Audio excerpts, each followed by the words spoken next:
এরপর একটা পয়েন্ট আছে ওয়াল কদরি খায়রিহি ওয়া শাররিহি, তাকদীরের ভালো মন্দ। এখানে জাস্ট অল্প কিছু কথা বলছি। কিছু কিছু বিষয় আছে তাকদীরে যেগুলো কনস্ট্যান্ট ফিক্স, এগুলো কখনো পরিবর্তন হবে না। যেমন জীবন, আপনার মৃত্যু, আপনার হায়াত ইত্যাদি ইত্যাদি। কিছু বিষয় আছে যেগুলো ঝুলন্ত, মুআল্লাকা, এগুলো ভালো কাজ দিয়ে পরিবর্তন হয়, দোয়া দিয়ে পরিবর্তন হয়, নেকির কাজ দিয়ে, তাকওয়া দিয়ে পরিবর্তন হয়। যেমন কেউ যদি আত্মীয়তার সম্পর্ক বজায় রাখে, তার রিজিক বাড়বে, তার হায়াতে বরকত হবে। এই যে কোরআনের কথা বললাম, কেউ যদি কোরআন বেশি বেশি তেলাওয়াত করে, কোরআন নিয়ে বেশি বেশি গবেষণা করে, তার হায়াতে রিজিকে বারাকা আসবে। কেউ যদি প্রতিবেশীর খোঁজ খবর নেয়, পিতা মাতার সেবা করে, মা না থাকলে খালার সেবা করে, তারও বারাকা আসবে।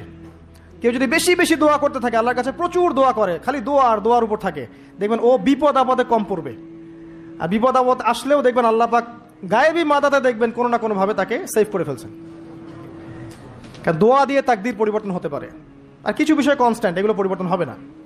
এখানে কিছু মানুষ বলেছে তাকদীর বলতে কিচ্ছু নাই, মানুষ যা করবে তাই পাবে।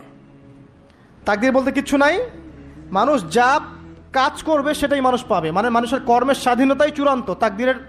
তাকদীর বলতে আসলে কিছু নাই। এদেরকে বলা হয় কাদারিয়া। কি বলা হয়? কাদারিয়া। নবীজি বলেছেন এরা যদি মারা যায় জানা যায় যাবে না, এরা যদি অসুস্থ হয় দেখতেও যাবে না, এরা হচ্ছে এই উম্মতের মাজুস, অগ্নি পূজারী।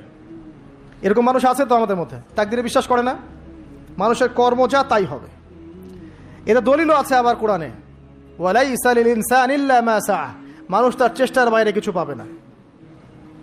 এটা হচ্ছে গরুর লেজ ছাগলের পিছনে লাগানো, আর ছাগলের লেজ গরুর পিছনে লাগানো, বাতিল কিয়াস, ইবলিসের মতো।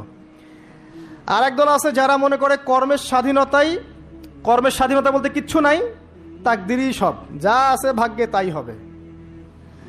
আমার কাজের কোনো স্বাধীনতা নাই, আল্লাহ চাইলে ভালো করতে পারবো, না চাইলে পারবো না। চুরি করছি কেন? আল্লাহ তাকদীরে লিখছিলেন তাই চুরি করছি। জেনা করলাম কেন? ঘুষ খাইলাম কেন? দুর্নীতি কেন করে? আল্লাহ লিখছেন তাকদীরে তাই, আমার তো কিছু করার নাই।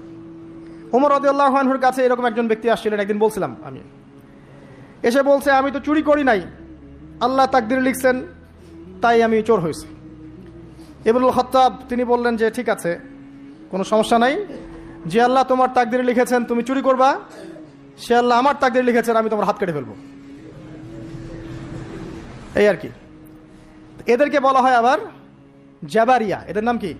জাবারিয়া। এদেরও দলিল আছে, আম লিল ইনসানি মা তামান্না ফালিল্লাহিল আখিরাতু ওয়াল উলা, মানুষ যা চায় তাই কি সে পাবে? আল্লাহর হাতেই সমস্ত ক্ষমতা। মানে এরা হয়েছে কি, দুইজন দুই দুয়ারে চলে গেছে আর কি। এর মাঝখানে ব্যালেন্সটা কি? তাকদীর আল্লাহর হাতে।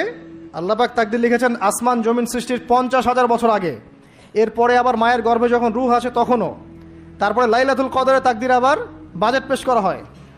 কিছু বিষয়ে কনস্ট্যান্ট আর কিছু বিষয় আছে মুআল্লাকাত, কাজের মাধ্যমে আপনি পরিবর্তন করতে পারবেন। আর নবী সাল্লাল্লাহু আলাইহি ওয়াসাল্লাম বলেছেন সাহাবীদেরকে যে মানুষকে যে ফলাফলের জন্য সৃষ্টি করা হয়েছে পৃথিবীতে তার কাজ সেরকমই হবে। মানে যাকে আল্লাহ পাক জান্নাতের জন্য সৃষ্টি করেছেন পৃথিবীতে সে সেরকমই কাজ করতে থাকবে। যাকে আল্লাহ পাক জাহান্নামের জন্য সৃষ্টি করেছেন বা যার তাকদীরে লেখা আছে সে জাহান্নামে যাবে, পৃথিবীতে তার কাজও তেমনই হবে। সূরা লাইলের মধ্যে দলিল আছে।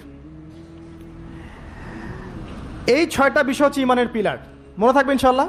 আল্লাহর প্রতি বিশ্বাস, মালায়েকা, কুতুবিহি ওয়া রুসুলিহি ওয়াল ইয়াউমিল আখির ওয়াল কদরি খায়রি ওয়া শাররি, এই 6টা পিলারকে মনে